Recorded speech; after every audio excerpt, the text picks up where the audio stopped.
falar sobre vida e morte. Eu quero começar falando sobre vida. Vida é um presente de Deus.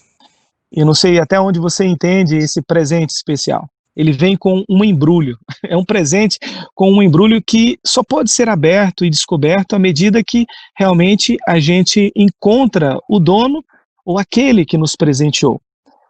À medida que eu encontro com aquele que me presenteou, eu vou entender que presente é esse, os desafios, as alegrias, o aprendizado que a vida realmente nos oferece. Porque a vida é um presente. E, na verdade, a vida que nós recebemos no primeiro momento, quando aqui nascemos, ela já nasce com um embrulho estragado. E não deveria ser assim, mas é assim. Foi assim o início da nossa história, então não tem como ouvir e falar sobre vida e morte sem, primeiro, falar sobre aquele que é o autor da vida. Por quê? Porque ele deu algo que era perfeito para nós. Mas a humanidade estragou esse presente. E por causa desse estrago, então, surge a morte. A morte não é algo que sempre existiu, ela passou a existir. O que sempre existiu foi o autor e consumador da vida, que também é da nossa fé, né? Foi ele quem criou a vida e nos oferece a vida. Ele é a vida vem dele. Tudo que existe com vida pode existir por causa dele, que é a vida, flui dele essa vida. Então vamos começar com o primeiro texto, para a gente entender um pouco mais a respeito disso, lá no livro de Gênesis. Gênesis capítulo 1, tem que ser, né? Primeiro livro da Bíblia, onde a vida foi criada, foi nos oferecida e assim passamos a existir. Eu não vou trabalhar aqui o caráter da vida em todos os aspectos, principalmente olhando para a criação. Não estou aqui olhando apenas para o autor da vida, mas também para a vida em si nos oferecida, que é através da criação. Porque se formos caminhar por esse caminho, tem muito assunto para ser discutido. Porque hoje se admite pela ciência, qualquer ser biológico ali que possa se movimentar, andar, respirar, ou produzir, reproduzir, né? Nasce, cresce, reproduz e morre, ele é tido como vida, ou ele tem vida. Né? Mas estamos falando aqui da vida como um presente de Deus para a humanidade, estamos aqui pensando no ser humano, estamos aqui especificamente pensando nessa criatura, criada por Deus, chamada homem, ser humano, homem e mulher, ok? Então diz o texto de Gênesis capítulo 1, versículo 26, eu já tive o privilégio de compartilhar um pouco desse texto com vocês em um DNA, mas eu volto a ele numa outra expressão de ensino. Gênesis capítulo 1, versículo 26. Ô presidente, que está aí nos acompanhando, tá crente? Está com a Bíblia aí? Opa, tô aqui. Tá com a Bíblia? Sim, só um Te minuto. peguei no flagra. Pega aí, pega ela aí. Lê para nós, né? O verso 26, por favor. Chato, pegando aqui. Pode ser Bom, no celular vai ser difícil, porque você vai ter que sair do aplicativo se tiver no celular, mas se tiver no computador fica mais fácil. Vou ler aqui para vocês. Aí ele disse: agora vamos fazer os seres humanos, que serão como nós, se parecerão conosco. Eles terão poder sobre os peixes, sobre as aves, sobre os animais domésticos e selvagens, e sobre os animais que se arrastam pelo chão. Justo. Eu vou ler numa outra versão agora. Foi bom você ter lido numa versão diferente da minha, porque a gente pode fazer comparações entre as traduções, tá bom? Então, a versão que eu tenho é a Revista Atualizada. A sua qual é? Você sabe qual é? A linguagem de hoje. Nova tradução. Na linguagem de hoje, ok. NTL... acho que é NTLH. NTLH, isso aí. LH, isso, ok. Vamos lá. Então, deixe-me ler nessa outra tradução aqui. Também disse Deus: façamos o homem à nossa imagem, conforme a nossa semelhança. Eu vou parar por aqui, porque o texto depois vai descrever o restante da criação, né? Fala sobre os peixes, fala sobre os animais que andam na terra, os que voam, tal, os que rastejam, mas nós vamos ficar com a primeira parte da criação. Também disse Deus: façamos o homem à nossa imagem e semelhança. Aqui a gente já vê uma diferença na criação da vida. Você lembra que quando Deus criou tudo nos 6 primeiros dias da criação? Mesmo que você não acredite que foram dias literais, porque para Deus um dia pode ser como 1000 anos pode ser como um dia, então existem possibilidades diferentes aqui de interpretação. Eu particularmente entendo que na autoridade da palavra de Deus tudo pode se fazer em um dia. Se foi ou não, aí é outra história. Mas eu caminho dentro dessa perspectiva. Ele disse que foram 6 dias, e se forem para ser 6 dias literais, eu não teria dificuldade de crer nisso também, porque a palavra de Deus tem autoridade, controle e poder sobre tudo e todas as coisas criadas. Então, nesse primeiro momento, Deus conversando entre si, nenhum ser humano não havia essa vida humana, né, vamos imaginar assim, e num consenso da Trindade, Deus Pai, Deus Filho e Deus Espírito Santo, que está no plural, também disse Deus, façamos, está no plural, façamos o homem à nossa imagem. Nós vamos perceber já uma diferenciação aqui. Todos os outros elementos criados nos dias anteriores, tudo, céu, lua, estrela, separação de água, terra, tudo se fez de uma forma em que a palavra de Deus, por sua voz de autoridade pronunciada, fizesse aquilo existir. Ele disse, haja, e aquilo passava a existir. Pela sua palavra de autoridade, aquilo veio a ter existência, apareceu, foi gerado. Tamanha a palavra de autoridade do nosso Criador sobre tudo. Inclusive as outras vidas que a gente pode imaginar, seres biológicos e tudo, por aí vai. Os menores seres como os maiores seres criados aqui nessa terra. Mas pensando no ser humano, isso foi no 6º dia. Deus reservou, digamos, a coroa da criação para o 6º dia, aquilo que finalizaria a criação. Por quê? Porque já havia possibilidade de sustentação dessa vida. Era necessário um espaço, um lugar de habitação, onde essa vida também pudesse dar continuidade. Ela foi criada perfeita, porque foi criada à imagem de Deus. Nós recebemos atributos que são exclusivos de Deus e foram nos oferecidos, diferente dos outros elementos da criação, dos outros seres criados. Deus nos ofereceu dele, porque fomos, diz o texto, criados à imagem e semelhança dele.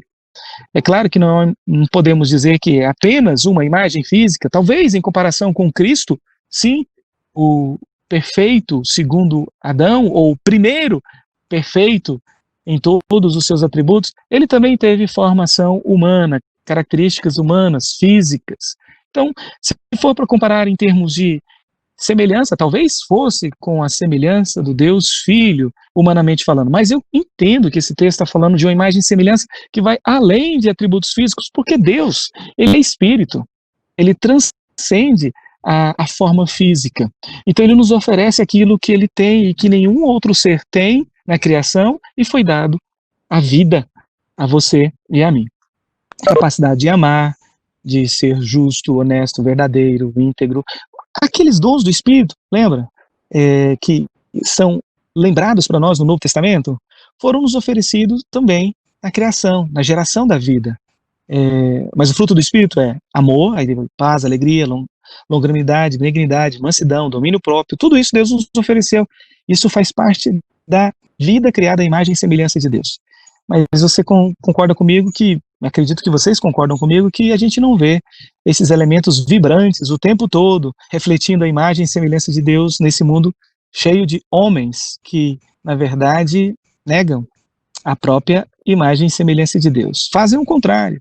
A gente sabe que isso se deve à entrada do pecado no mundo, que gerou também a morte. Eu queria apenas lembrar um texto que para mim é fantástico, esse texto, que me explica muito. Também está em Gênesis, capítulo 2, versículo de número 7. Então formou o Senhor Deus o homem pó da terra e lhe soprou nas narinas. O que ele soprou? Diz o texto, fôlego de vida. E o homem passou a ser alma vivente. Fôlego de vida e alma vivente foram nos oferecidos, não foi oferecido a cachorros, a gatos, por mais que você goste do seu pet, ele não recebeu um presente especial que o iguala, o faz semelhante a Deus. Tá com eco aqui, eu não sei se está correto. Tá isso mesmo? Acho que deu uma cortadinha aqui. Tá, voltou. Ok, vamos que vamos. Ele ainda tá com eco ainda, duplo. Será que sou eu? Deixa eu ver se tem um erro aqui. Só um momento, pastor, que eu vou tirar tirar todos os sons.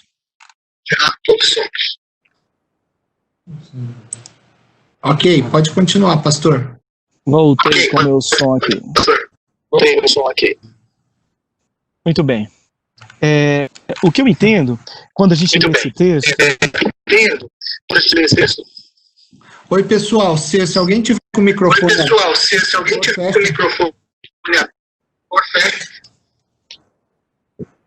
Tá tendo uma repetiçãozinha, mas eu acho que vai finalizar já. Finalizou. Estão me ouvindo bem, né, Heverson, agora? Sim.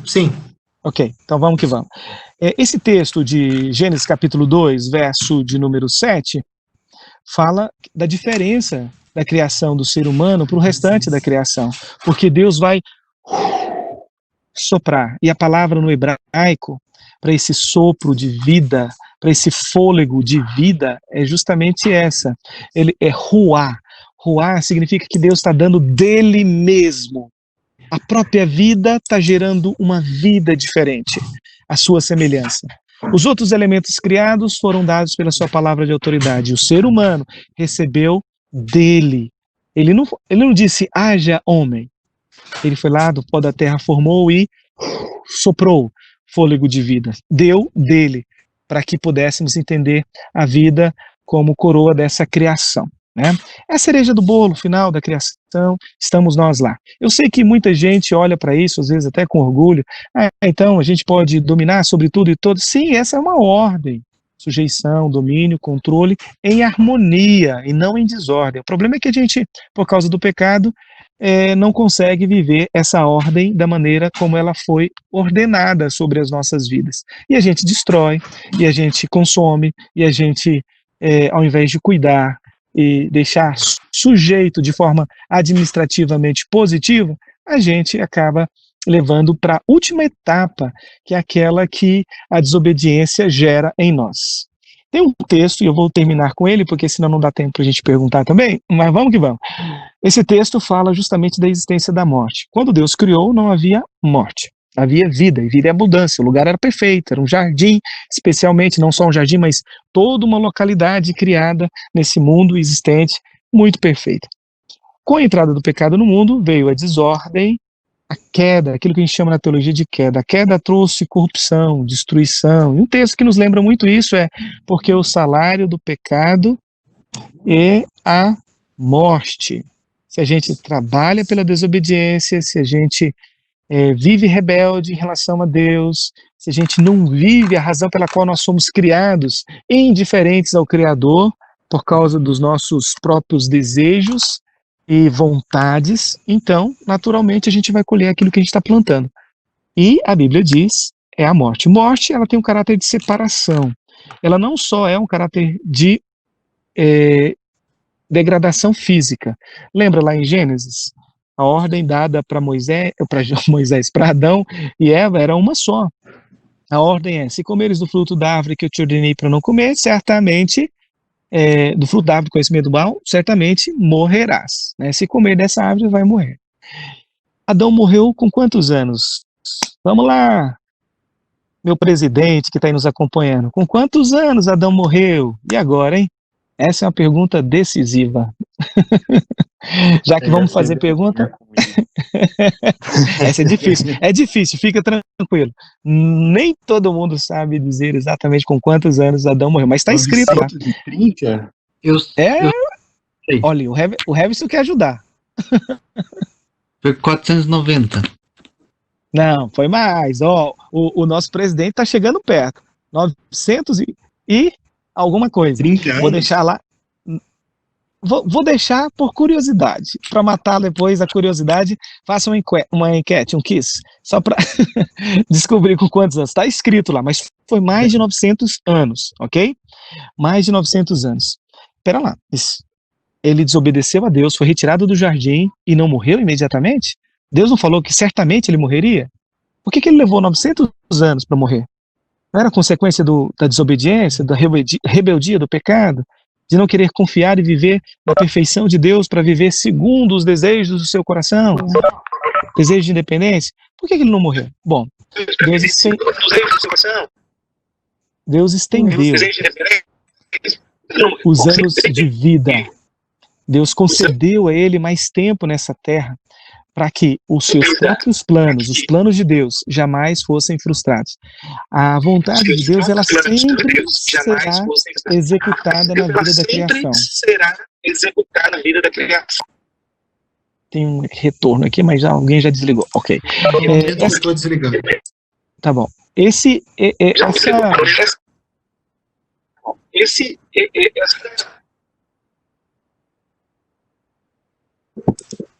Feito, desligado. Joia, vamos lá. Vamos que vamos. Essa oportunidade que Deus deu. Ainda tem uma queda ainda. Ok. Eu acho que é no áudio da Paloma, se ela puder. Só tá mutando. Se eu não me engano, acho que é no áudio dela. Joia. Acho que agora vai. Vamos que vamos.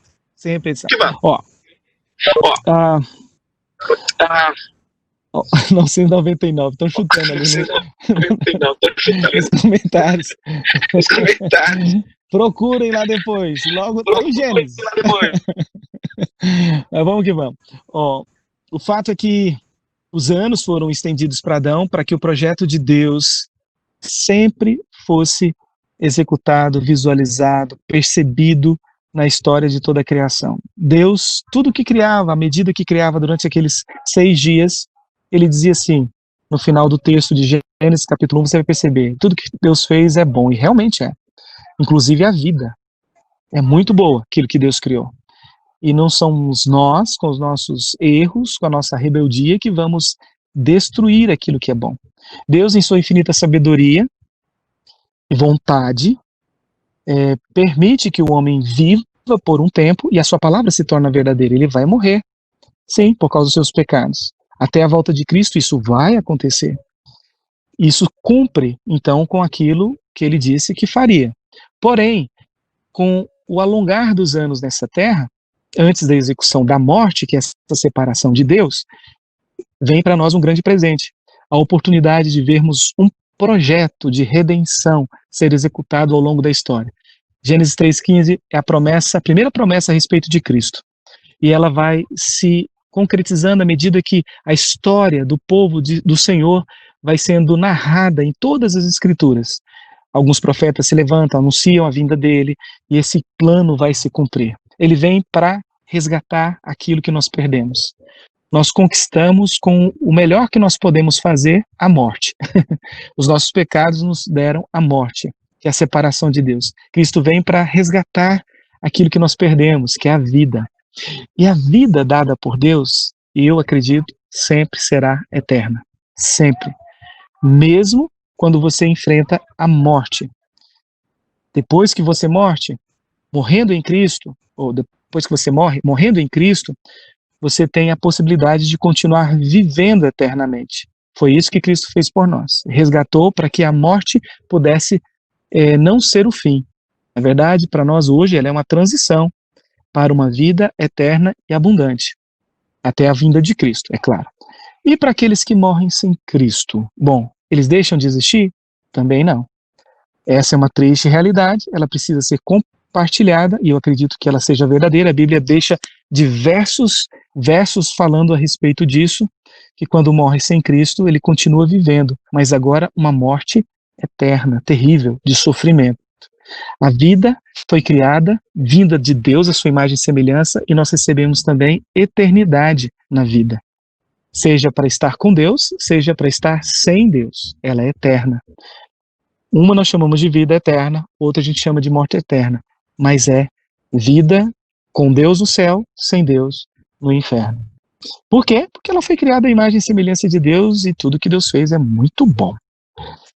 Só que vem esse caráter aí de condenação, que realmente é algo triste. Por isso que você e eu, quando ouvimos a respeito da vida, a vida que veio ao nosso encontro, chamada Jesus, e que nos tira lá das trevas e nos coloca novamente nessa direção da luz, eu preciso assumir agora um posicionamento de divulgador dessa vida.